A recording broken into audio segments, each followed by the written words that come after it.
What's poppin' YouTube? What's going on? Fresh out of workout. Y'all can see me on my rooftop downtown LA in the background. Want to do a quick video. The topic is the miseducation of the black man. The miseducation of the black man. You know what I mean? I'm gonna give you a bunch of things that I was miseducated on, and I know a lot of people that grew up like me were miseducated on.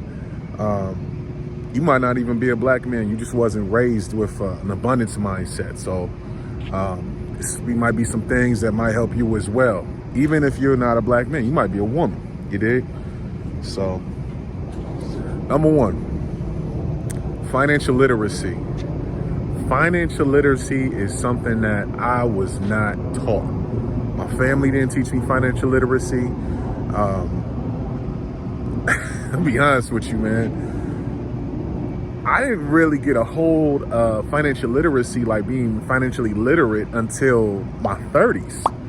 I'm 37 now, so it really took me to about 29, 30 years old to really get a hold of becoming more financially literate. And that's after years of fucking off a lot of money, tens of thousands of dollars each year on just things I didn't need. But this is something I wasn't taught. You know, I had to basically lose everything. I worked in music for 10 years. I had a very successful PR firm. I had to lose everything. And then in between time of me with my loss, I had to teach myself how to become financially literate. And the way how I did that, and the way how you can do that, is by researching, creating a virtual mentor. If you can't afford to get a regular mentor,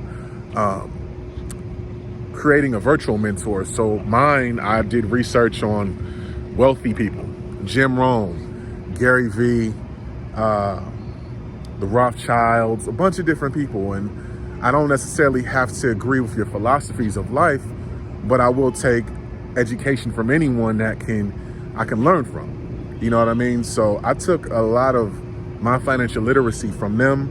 I sat down with a CPA and we talked about ways I can help build my wealth over time. And I sat down with a financial planner. So these are things I had to do to become financially literate. You know what I'm saying? So yeah, number one, financial literacy. Number two, this is the second one. If you haven't done so already, hit the subscribe and like button. Also comment with some that you might have. The second way how you can be miseducated as a black man, or just a man or a human period, is by hustling backwards. So you don't have any financial literacy. You're hustling backwards. You're basically setting yourself up for failure, man. I get it, man. When you come from the hood, man, it's really hard to break a lot of those instincts. I'm so far removed from my neighborhood I grew up in. And I say that because I had to isolate myself away from a lot of the shit that I was around in order to get to where I am. That's why I shot this video up here, man. I'm up here with the fucking, you see me on the rooftop, pool and shit. You feel me?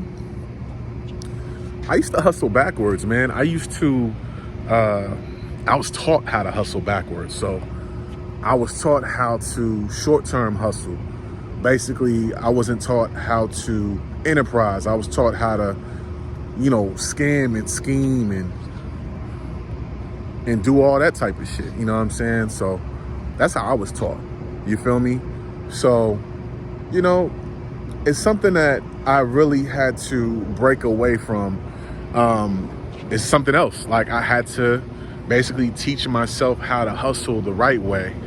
A lot of people, when you have a business, like, for example, when I had a PR firm, I treated it like my baby.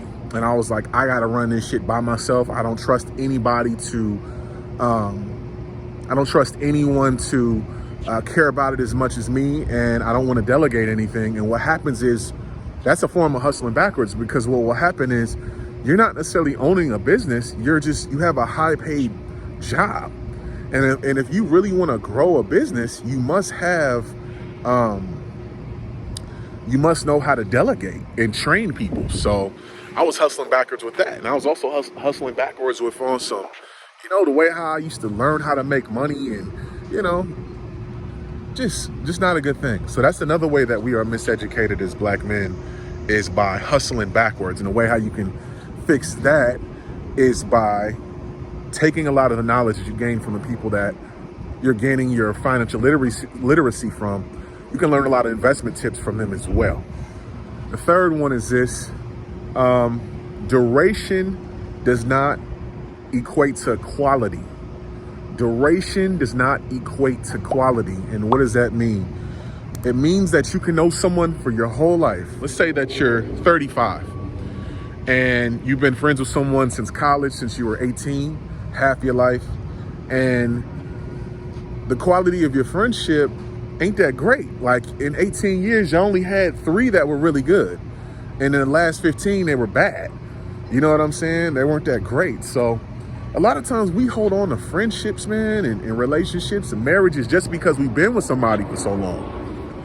That ain't cool. I mean, you don't want to do that. I did that. You know, I was taught that a friend is just somebody that you have commonality with, someone that you like to hang around. And when you're trying to be extraordinary and above average, that's just not what a friend, that ain't gonna cut it. You know, a friend with someone that's extraordinary, someone that challenges you to be better. You know, if you're cool with being average, that's fine. I don't have nothing against you. That's just the way you want to live. That's cool.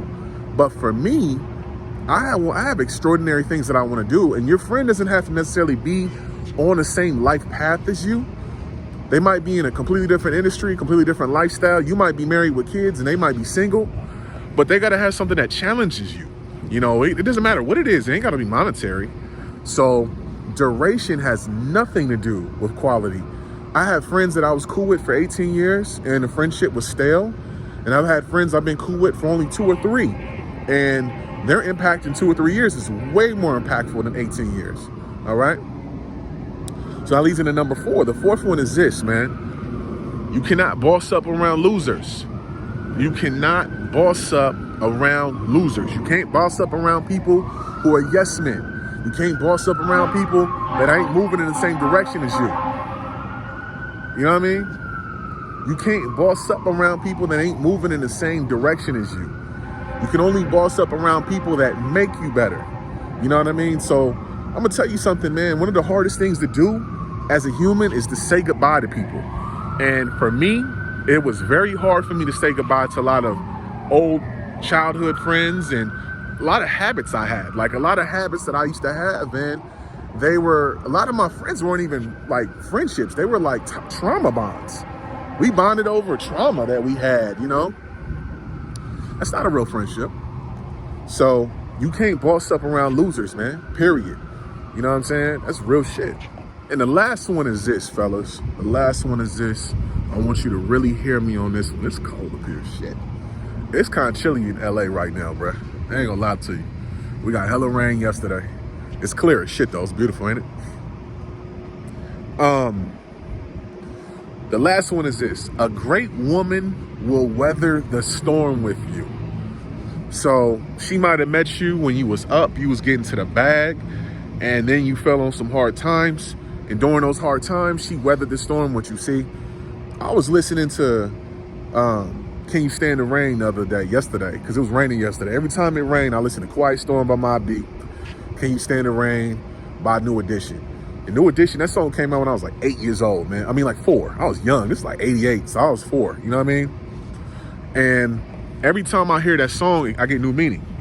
Yesterday, I got new meaning from it. At first, I just thought it was about rain. You know what I mean? Because I was a kid. And yesterday, I'm listening to it while I'm driving to get my hair cut. And I'm like, yo, this song, like, I don't know why it didn't hit me earlier, but this song is really about, after I went through some shit, you know, me and my wife went through some shit a couple of years ago. Things got financially tight. I realized that motherfucking song, man, was really about, is your woman, like everybody loves sunny days, right? But who the fuck gonna hold you down when shit is raining? Because it's not gonna be sunny degree. It's not gonna be 70 degrees every day. You're gonna have a couple of seasons where it's raining. You're gonna have some seasons where it's gonna be a drought. You might have an earthquake in your life, a hurricane in your life, but who's really gonna be down with you during those periods? You know? In that time, it might be you might have lost a job, you might have lost a family member, you might have lost a friend, you might have lost a lot of money in investments, your business might have tanked. But a great woman will weather those storms with you, man. She's not gonna bail on you. You know, everybody loves the sunshine. Everybody loves it when you balling, but is your woman gonna be with you in that market when you start to lose 10% or you lose 5% in your net worth? Is she gonna be with you? You know what I mean? She gonna be with you when you was up $250,000 last year, but this year you only made 125. You know what I'm saying? She gonna be with you. That's the main thing, man. Like the miseducation of the man. These is a couple of things that I learned over time. I want every single one of y'all, if you haven't done so already, hit that like button, hit that subscribe button, share something below, man. I want to help out the younger guys. And also too, this is for the ladies too. You know what I'm saying? So the miseducation of the black man, the miseducation of the man, whatever you want to call it. Yo, like, share, subscribe. Also hit that like button, hit the bell button, and do me a favor if you have not done so already. Do me a favor, join us on my Discord channel, Circa 84. We giving out crypto plays, real estate plays, vending plays, all type of shit. All right, peace and love.